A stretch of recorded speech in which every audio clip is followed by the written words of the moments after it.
sure where to go from here. I could just tell the whole story, but I know that I have a time frame. So I'm going to skip ahead to one of the things that the Denver Post did was put them all on a train, all the survivors, and bring them to Denver for a lot of time.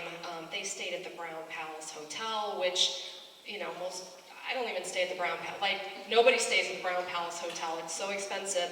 And, and just as fantastic now as it was then. And, you know, they had running water that some of it came out hot and some of it came out cold. And this was a big deal to people who were, you know, really living that farm life that's really tough and impressive. So parents went with them. Some of the children had to be carried, one in particular because her feet were so frozen that there was a chauffeur who had taken a liking to her, so he carried her around so she could see all the sights. So I'm just going to read a little bit about their experience there. Rosemary relied on crutches to get around. Blanche Stonebreaker could stand only long enough to pose for group photographs. She had to be carried away everywhere, and sometimes her pain reduced her to tears. On Monday afternoon, the visitors were driven to the gigantic Montgomery Ward store on South Broadway, where each of the 6 boys was given 2 new suits.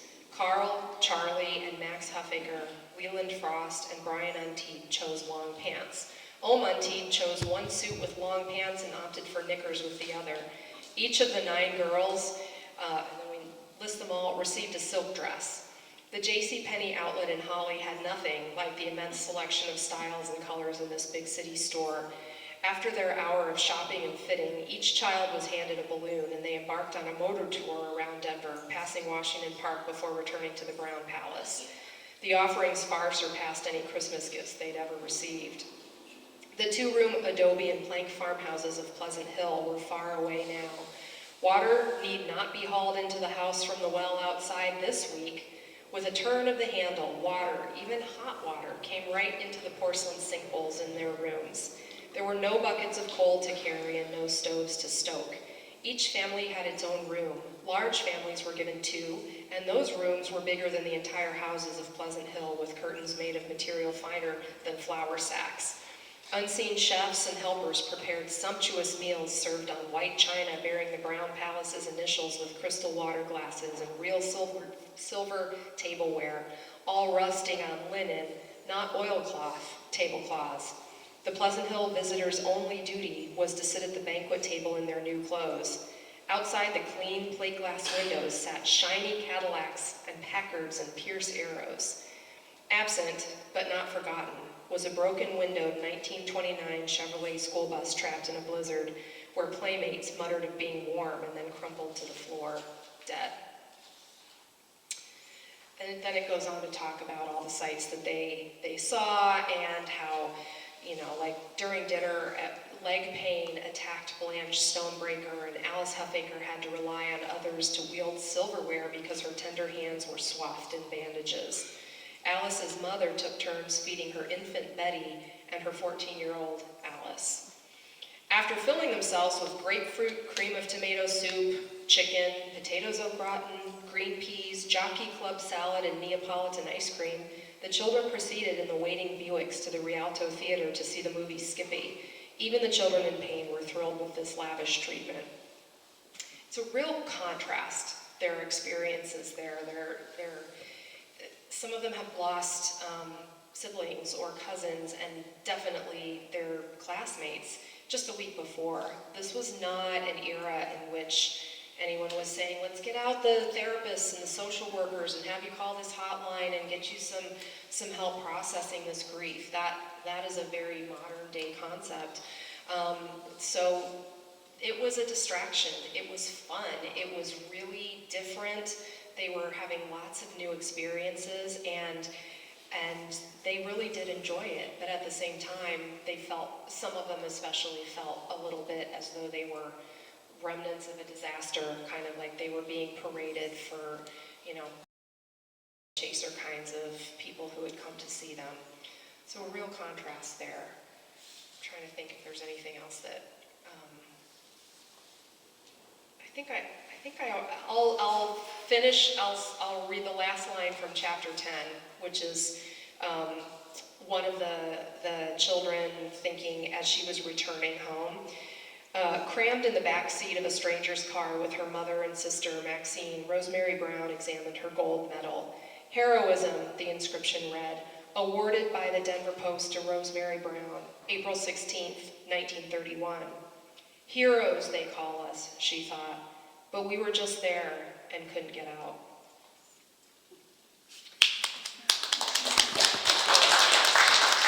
This story, I think, this is a story that means a lot to me, and I would love to hear anything that anyone would like to share.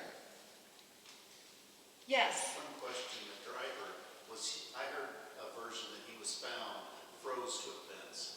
I don't think we knew that he was frozen to a fence, but I know that he had followed the fence line, like the barbed wire fence line, and he had leather gloves on, but by the time his body was found, they had been eaten through and they were bloody because he was hanging on literally for dear life.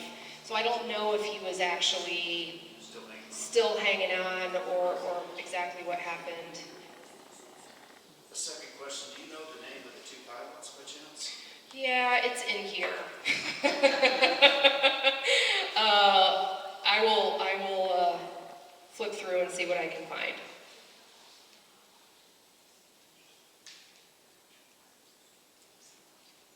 And they were just volunteering their own planes, correct? One of them was sent from the Denver Post. So yeah, I don't remember if he owned the plane. Okay, a large airplane, a Fokker named the Fawn, belonging to Albert Humphreys Jr., son of Denver's noted oil baron Albert Humphreys, had been sent courtesy of Fred Bonfils, and the captain of that plane was Eddie Brooks. And then there's another one who came from Lamar. Jack Hart? Yes. Thank you. Saves me trying to find it in here. Yes. Great, thank you. What got you interested in this story? Luck. I was working at, it was at the time called the Colorado Historical Society, and my co-author Clark, he was working there also, and we started talking about this event. He had done a short, he'd interviewed 2 or 3 of the survivors in the earlier mid-90s and done a short article for the magazine that came out monthly or quarterly, I don't even remember now, I think it was monthly. And he said, someone needs to do a story, really interview everybody, because these people are old and there's a lot here that hasn't been told, a lot of people whose perspectives haven't been heard. And I said, well, you should do that. And he's like, I don't want to do that. I just finished, he had written this other book and he had just finished it, and it's a huge amount of work, even for something this small, it's a lot of work. And he said, why don't you do it? And I was, 23 or something, and I said, I would be happy to do it if you can guide me, since you've got some experience in this. So it kind of just fell into my lap, but then it will always be part of me now. And wasn't this the start of national school buses? Yeah, it was definitely, I think, one of those things that it got so much attention that within 10 years, the national whatever decided there needed to be some standardization, and now we have yellow school buses. Yes? What were the names of the people that were interviewed by both you and the co-author? I will tell you. Rosemary Brown, Maxine Brown, Alice Huffaker, Charlie Huffaker, Laura Huffaker, Eunice Frost, Blanche Stonebreaker, and Clark interviewed Clara Smith before she died. I never got a chance to meet her. And then we didn't have a chance to interview any of the auntie children themselves, but we talked to a couple different family members.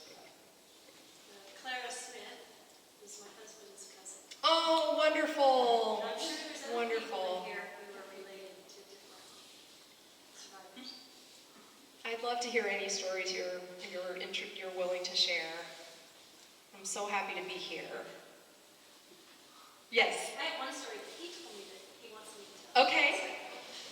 Do you want the microphone? No, it's fine. His mother is the cousin of Clara, their first cousins. And her parents, so my mother-in-law's parents, told her over and over and over again, you do not wear a sweater to school, period. You only wear your jackets at night. Here's a question. Thank you for sharing that. And that brings me to the question I really wanted to ask this group. Do you all feel like it's still very much a part of the culture of this community that we're going to close school if we're worried about the weather. We're going to take care of these things. These are really important. Oh, yeah. Yeah. Okay. Yeah, the superintendents are on the weather. Yeah. I used to go to high school. But that was, they had their own like weather system in Central Office. No, we were, there was, back when I was in high school here, I got when I was a freshman in high school. There were no, the snow was pretty darn deep. I had that old Falcon and all of us we had to wear dresses back then. Seriously, you had to wear dresses to school. And there was, and I remember coming up Savage Avenue, which I don't know what it was back then, but anyways, coming up there and we had that old Falcon and we slid off and Leland the Ren State Farm, he stopped and helped push us out. It was so deep. Wow. We made it to school. So it was deep. It wasn't just blowing. No, there was a good foot, I bet, down. Okay. But now, and then I worked for the school district until 19. I retired, and I was in charge of calling, or not me calling, but for the superintendent. And so they're probably more careful now, but earlier, I think even that was in the 70s, they weren't, but they've gotten more cautious now. Interesting. Thank you. Yes. I have lived here my whole life, and when we were going to grade school over at Parkview, when it was brand new in 1954, we went through the dirt storms. And it was not like the dirty 30s, I was told, but it was bad enough. And they would call someone to come to the door of the classes and knock on the door and tell the teacher, get the kids that ride the CIG bus into the bus. They had an international travel law, and that was what those kids came from 20-some miles south of town. They came into Lamar to school, and when they saw those old dirt clouds rolling up, they would get those kids and load them in, and now we had to walk home. That was different. We lived in town, and we had to walk home, but the street lights would come on. Okay. Do you still have dust storms like that occasionally here? Not as many as we did in the 50s. Okay. It was about every other day. Oh, wow. Okay. Took Alice Huffaker and Blanche Stonebreaker because they were the ones with the most serious kind of frostbite. They were on the first flight, and shortly afterwards was the plane sent by the Denver Post. And so then Jack Hart came back and got additional children.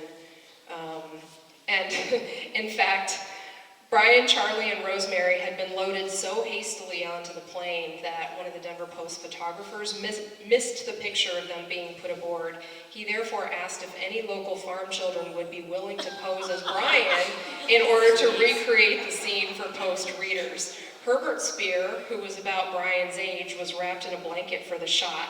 The phony picture was printed the following day in the Sunday Post with Brian's name beneath it. The remaining children were not in sufficiently critical condition to be flown, so around 2:30 that afternoon, neighbors drove several of them to the Holly Hotel, to the homes of Holly physicians for evaluation, and then they eventually went to Lamar as well, because when the physicians at the Maxwell Hospital saw everybody else, they wanted to just look over all the kids. What else? How about a visual on the school? Sorry? A visual of the layout of the school in town. Wasn't it only about like 2.5 miles or 3 miles away from I want to say it was more like 7 or 8. It was like 60% of the way between Holly and Towner. I actually drove that when I was here about 6 weeks ago, and it was kind of hard to keep track of how long it felt. It's not a road where I didn't pass another car. I was on that road for a good hour, probably, just hanging out at the site, kind of being there and feeling what, trying to put myself in the kid's situation. So yeah, it wasn't super close to Towner. It's just, I think that was the closest town on the map. It was about 3 or 4 miles north of Earl Reiner's house up on County Line. Yeah, okay. And that's where the memorial is too, along the side of the road. Thank you. What else?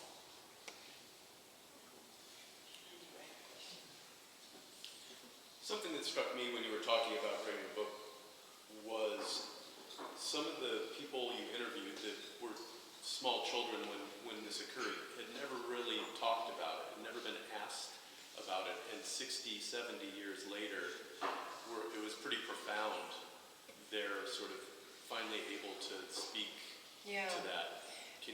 Yeah, and I'll give the example. Rosemary Brown lived in Holly her whole life, and her children were adults before that conversation ever came up that she was on that bus, and that was pretty significant for them. Like, Mom, this was a huge event in your life, and you never mentioned it. It'd been hard on her family. Her little brother died, and she was the oldest. It was her, and then Maxine and Bobby were the littler ones. Maxine was only 8, Bobby was 11, Rosemary was 13. And so Rosemary always felt responsible, which of course she wasn't, that was so much beyond anybody's control. But there was such a sense of, I'm the older child, we're all in this together, we're all responsible for the little ones together. And, I think there's probably nothing worse in human experience than losing a child. And so her parents lost a child, and she felt responsible, and it was just really painful for her. And it was painful for Maxine too, because I got to interview both of them. Maxine was visiting Rosemary one time, so I came down here and got to interview both of them, and there were tears, and they were in their 80s. So yeah, I think it's profound for sure.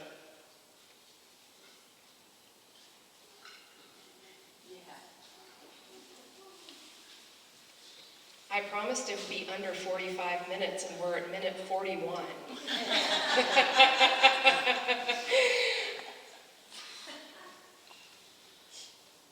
we going to be able to buy a copy of your book? Absolutely, they're right here.